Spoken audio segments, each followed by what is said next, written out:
Assalamualaikum warahmatullahi wabarakatuh. Selamat siang. Waalaikumsalam warahmatullahi wabarakatuh. Selamat siang juga, Ibu. Baik, apa suara Ibu terdengar dengan jelas? Iya, Bu, terdengar dengan jelas. Kalau saya gimana ya, Bu? Jelas kok. Oke, kalau gitu kita mulai aja ya kegiatan hari ini. Sebelumnya Ibu mau nanya dulu nih, gimana kabarnya?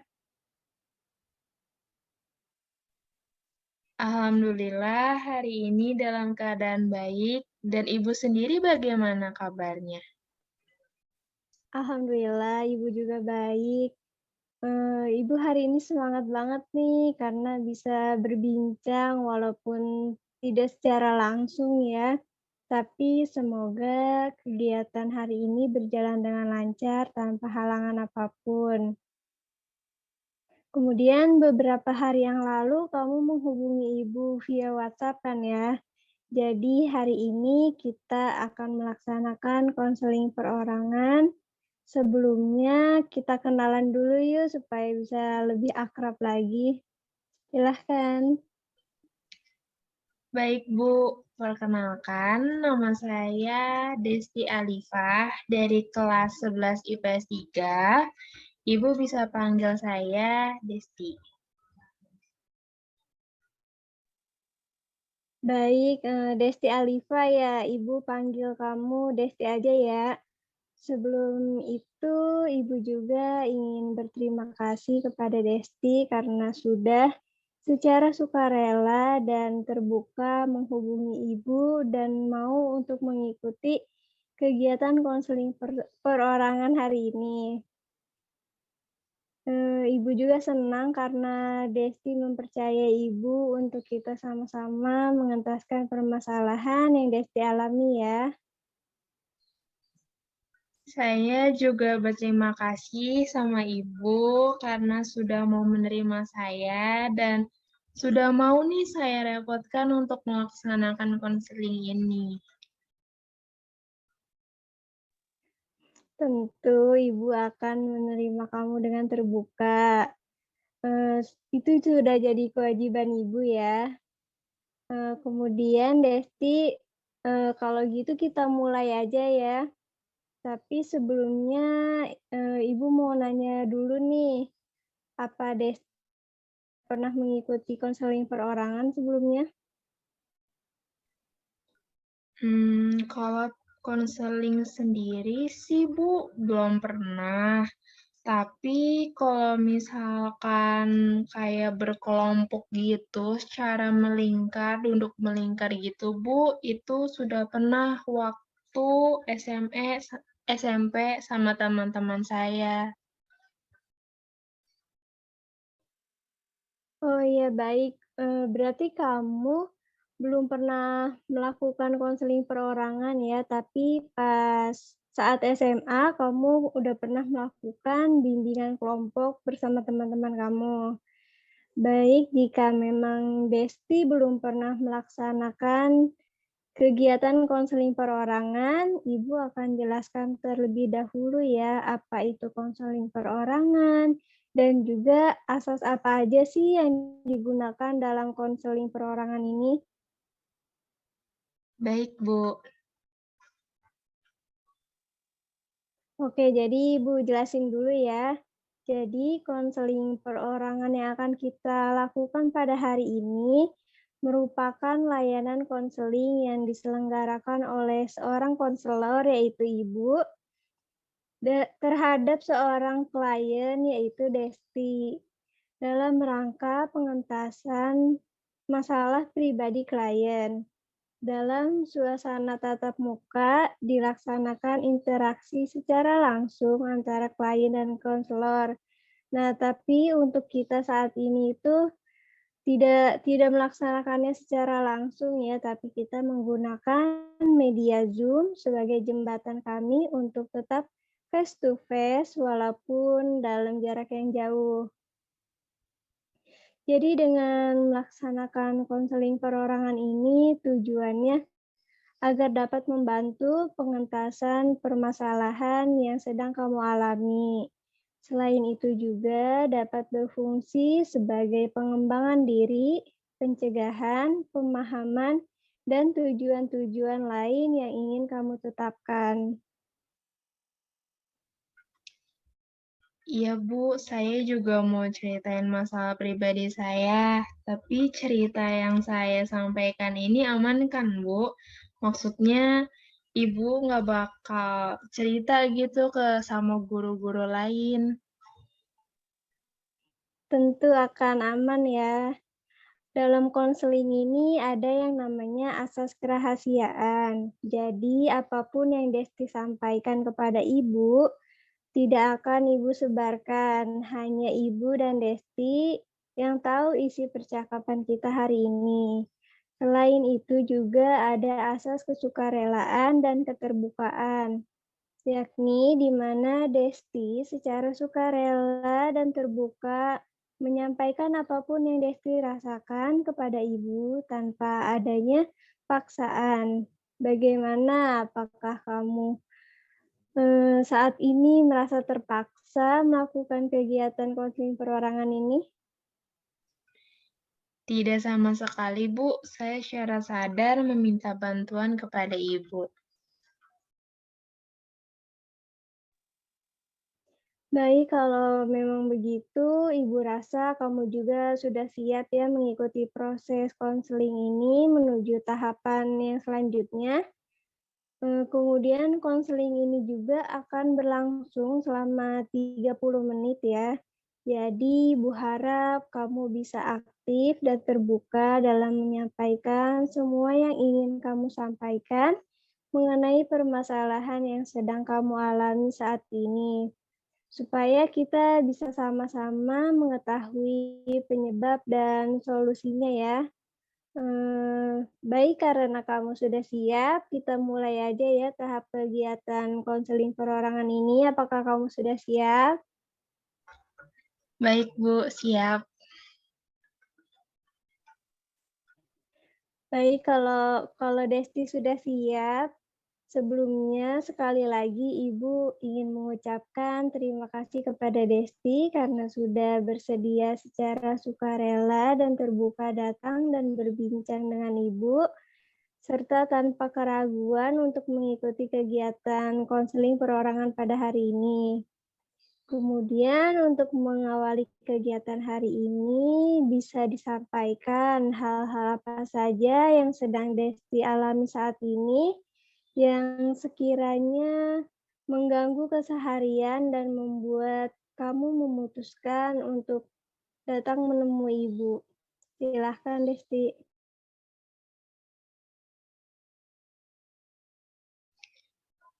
Jadi gini ya Bu, saya ini kan masuk di SMA jurusan IPS ya. Tapi sebenarnya jurusan IPS sama SMA ini tuh bukan sesuatu yang saya inginkan, Bu. Saya itu selalu pengen sekolah di SMK jurusan perhotelan. Karena bagi saya di bidang ini tuh menarik dan saya tuh suka jika lulus nanti saya bisa langsung bekerja di hotel. Tapi bagaimana lagi, sudah begini, Bu.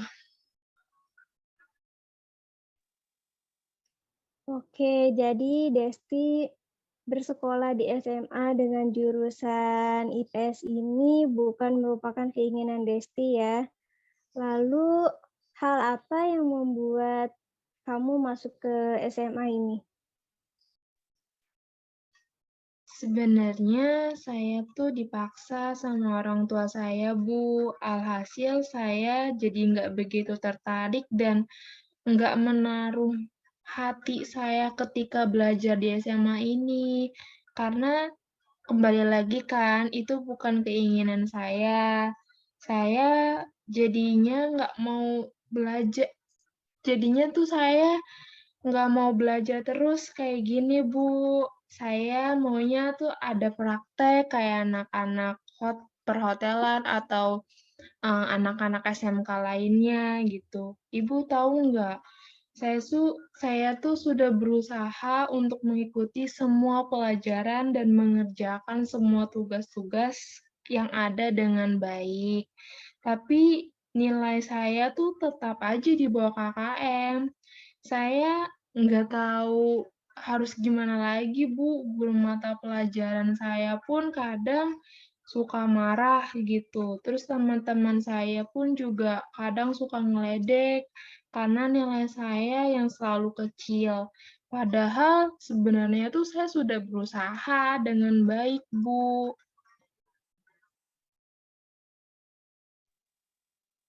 Oke, Desti, Ibu mengerti apa yang kamu alami. Jadi kamu sebenarnya ingin bersekolah di SMK Perhotelan, namun karena paksaan dari orang tua, kamu jadi terpaksa harus bersekolah di SMA dengan jurusan IPS. Kemudian, apa Ibu boleh tahu apakah kamu sudah menerima diri dengan kenyataan sekarang, di mana saat ini kamu adalah seorang siswa SMA jurusan IPS. Terima nggak terima harus terima sih, Bu, karena sudah terjadi juga kan. Jadi sekarang makanya saya mencoba menerima saja mengikuti apa yang orang tua saya mau, walaupun saya harus mengorbankan apa yang saya inginkan. Jadi saya jalani ini semampu saya, tapi saya mau banget sih ini berhasil walaupun bukan minat saya ya, Bu. Tapi karena saya sudah berusaha, saya ingin nilai saya minimal pas KKM dan tidak dimarahi oleh guru lagi. Saya sudah menjalani kewajiban saya sebagai siswa walaupun tidak sesuai dengan minat saya. Yang saya alami itu sudah menjalani sekolah ini dengan paksaan. Sudah dimarahi guru, nilai saya rendah, diledek teman pula. Kadang saya juga stres sih, Bu.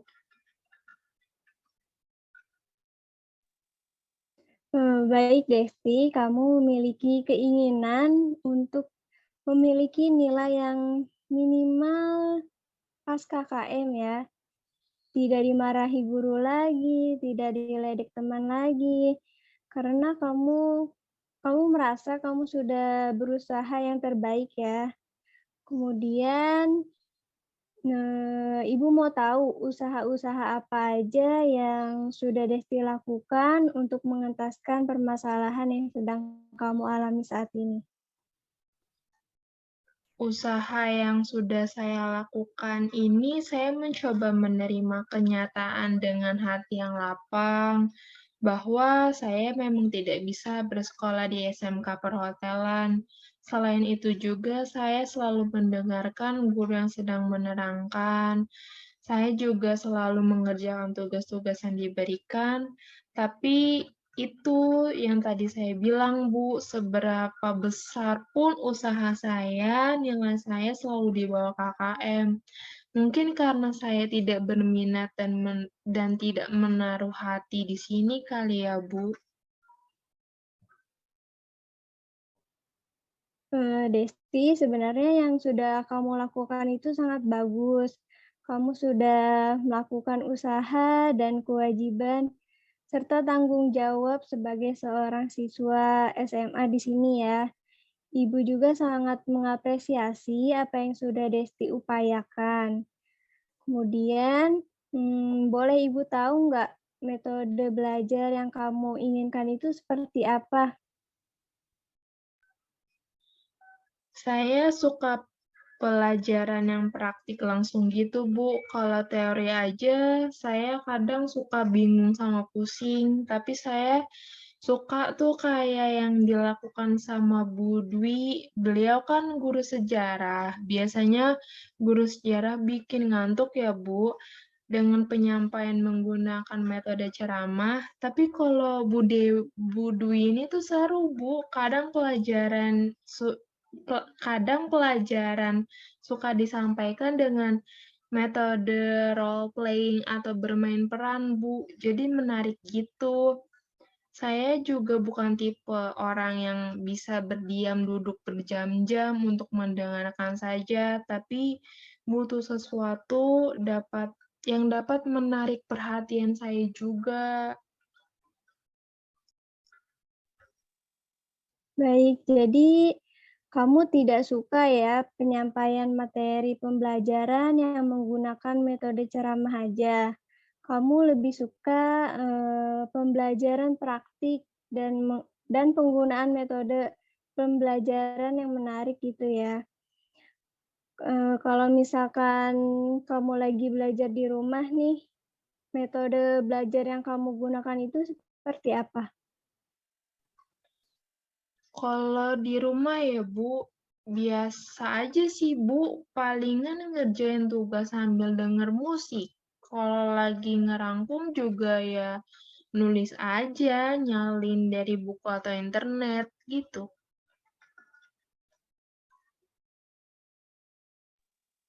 Menurut kamu, hal-hal yang tadi kamu sampaikan itu udah cukup belum untuk meningkatkan nilai kamu di SMA ini?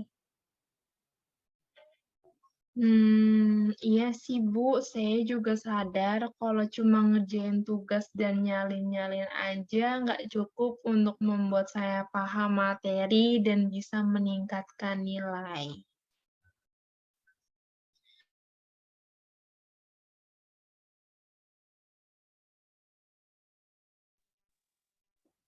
Kalau misalkan kamu merasa hal tersebut belum cukup untuk meningkatkan nilai kamu, maka sepertinya ada hal-hal yang harus kamu ubah. Jika kamu termasuk orang yang mudah bosan dan butuh sesuatu yang menarik untuk memahami suatu materi, kamu bisa ubah cara belajar kamu menjadi lebih menarik.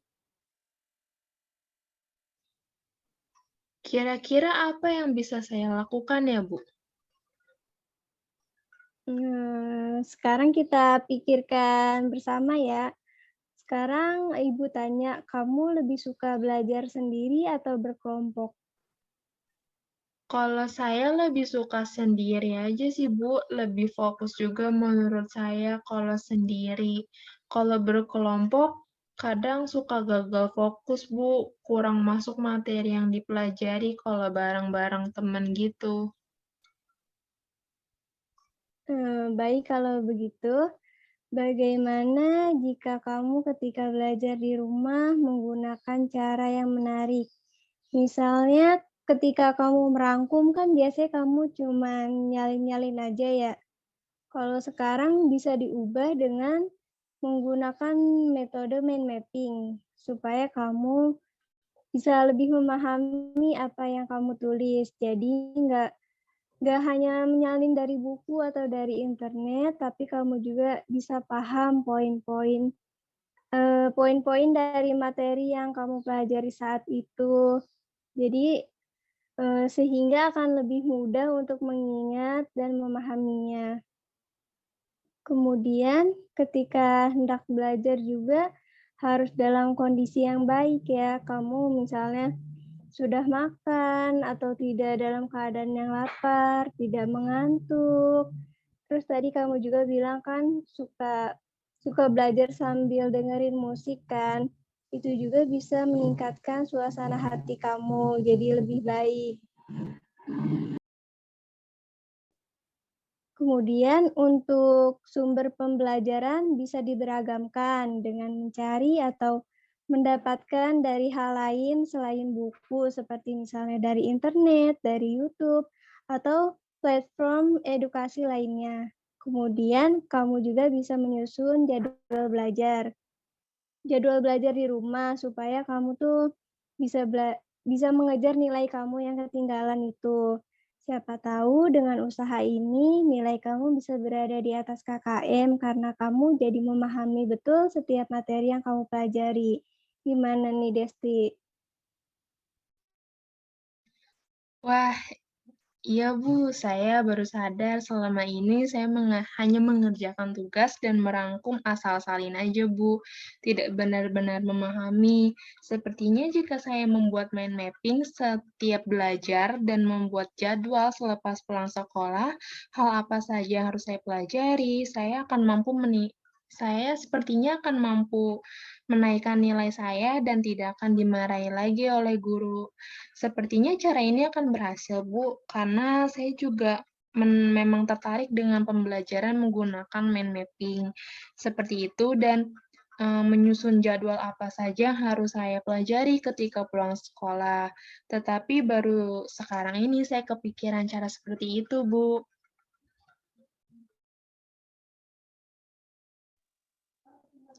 Berarti untuk mencapai keinginan dan tujuan perubahan, kamu dapat mengubah cara belajar kamu ya. Terlepas dari kamu tidak berminat dengan apa yang kamu jalani saat ini, tetap saja kamu harus menyelesaikan apa yang sedang kamu jalani saat ini. Walau berat, tetapi jika dijalani dengan positif dan sepenuh hati, insya Allah akan menjadi ringan. Bener banget, Bu. Setelah ngobrol dengan Ibu, saya jadi merasa lebih baik, Bu. Tidak begitu merasa stres lagi karena akhirnya ada yang memahami saya dan saya pun akhirnya memahami diri saya sendiri. Baik Desti, sementara ini kamu lakukan dulu planning yang tadi sudah Ibu sampaikan. Kemudian kamu bisa mulai ubah cara belajar kamu dan ubah mindset kamu, mencoba menerima kenyataan yang saat ini sudah terjadi dengan hati yang lapang. Kemudian, kita lihat beberapa waktu ke depan apakah rencana yang sudah kita susun ini berhasil untuk meningkatkan pemahaman kamu mengenai materi dan dapat meningkatkan nilai kamu yang ada di bawah KKM. Baik, Bu. Saya akan berusaha semaksimal mungkin. Akan saya lakukan semuanya. Terima kasih ya, Bu, sudah memberikan pencerahan dan membantu saya menyusun rencana untuk mencapai tujuan saya. Sama-sama Desti, nanti kita bertemu lagi ya untuk membicarakan perkembangan selanjutnya. Jika memang rencana ini ternyata tidak berhasil, kita akan menyusun rencana lainnya ya. Baik, Bu, saya akan melaksanakan semuanya dengan baik agar berhasil. Semangat ya Desti, nanti kita bicarakan lagi untuk selanjutnya ya. Saya akhiri ya. Wassalamualaikum warahmatullahi wabarakatuh. Terima kasih, Ibu. Waalaikumsalam warahmatullahi wabarakatuh.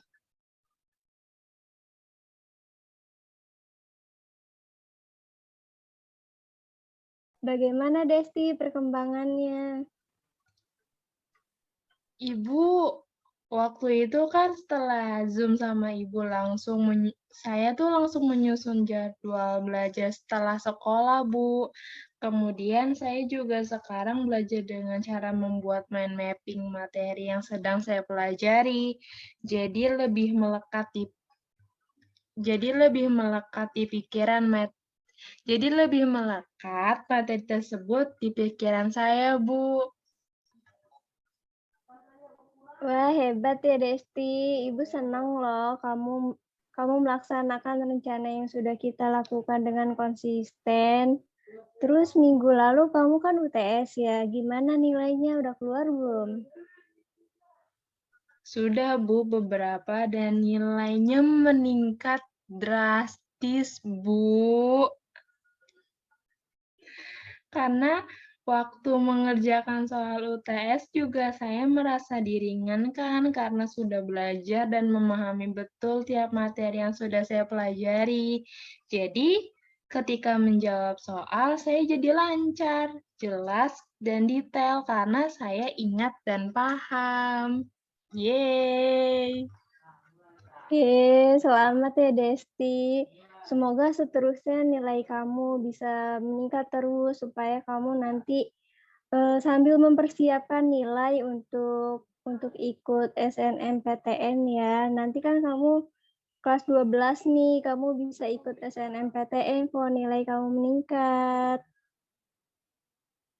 Iya, Bu, siap. Terima kasih banyak ya, Bu, atas bantuan untuk mendorong saya merubah mencapai keinginan saya yang sempat hilang karena ketidakbebasan yang saya rasakan dari orang tua saya. Sama-sama Desti, semangat berproses. Terima kasih, Ibu. Lope-lope yang banyak buat Ibu. Sama-sama Desti, nanti kita bertemu lagi ya. Wassalamualaikum warahmatullahi wabarakatuh. Terima kasih, Ibu. Waalaikumsalam warahmatullahi wabarakatuh.